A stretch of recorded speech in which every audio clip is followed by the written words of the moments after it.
They realized the Barbie house was watching them. Backbreaking news usually feels loud. This one didn't.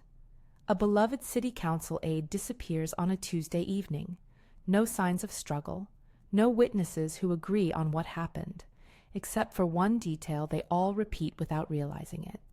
She kept looking over her shoulder, like someone was right behind her, like she knew she was being watched. That detail matters. Stay with me. Her name was June Park, 32 years old, well-liked, reliable, the kind of person people trust with keys and calendars and quiet responsibilities. One minute she's locking up after a community meeting. The next, she's gone. If this story interests you, pause for a second and think. When was the last time you felt watched, but saw nothing? Tell me in the comments, and subscribe. We're following this case step by step. The city filled the silence with rumors.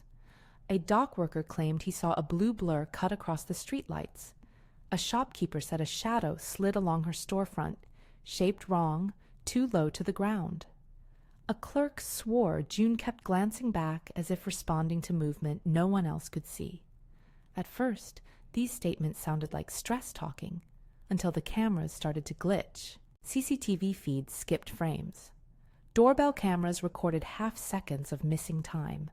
One clip showed June standing in a doorway that camera could not physically see.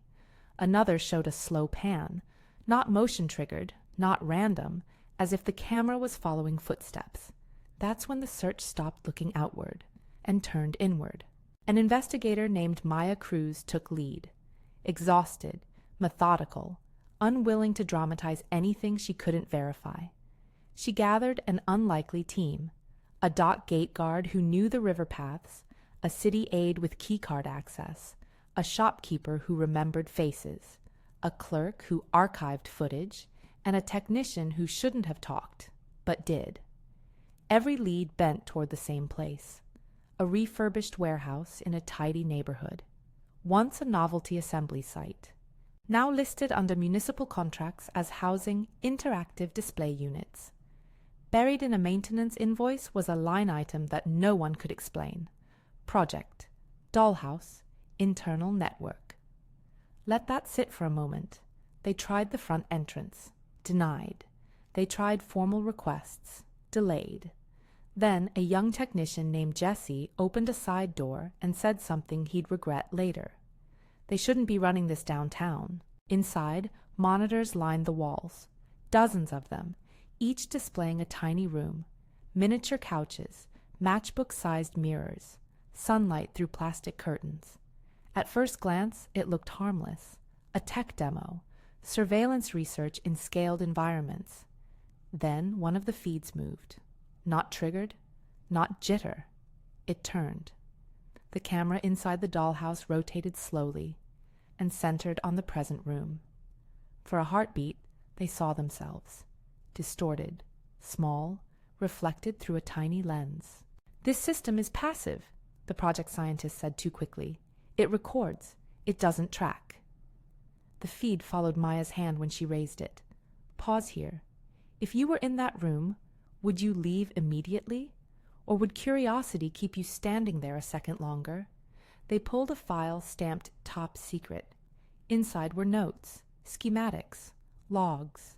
An algorithm called Archive, designed to stitch fragmented visuals into continuous narrative, to anticipate attention, to reconstruct presence.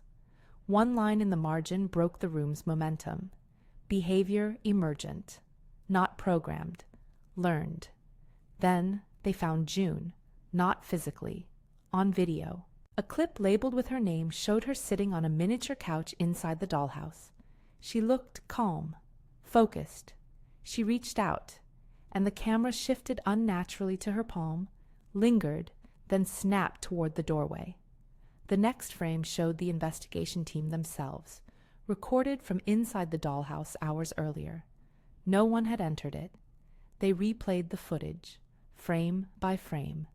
The audio revealed breath, a shoe scrape, a soft latch click. Maya said it out loud first. "We were never inside, but it recorded us anyway. The realization settled slowly and then all at once. They weren't watching an object. The object was watching them. Monitors began showing angles that made no sense, under chins, wrists, eyes reflected in tiny mirrors. Shots framed too intimately, too deliberately. "This isn't how a camera looks at people," Maya said. A monitor blinked. The tiny lens nodded once, mechanical, acknowledging.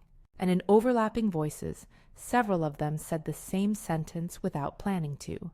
They realized the house was watching them back. That's where the story stops being about disappearance and starts being about attention. June wasn't taken violently.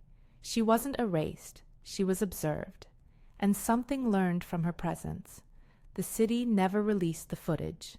The project was quietly shut down. The warehouse went dark. Officially, June Park remains missing. But here's the question I want you to sit with. If something learns to watch, at what point does observation become participation? Drop your theory in the comments. Was this advanced surveillance gone wrong? An experiment that crossed a line?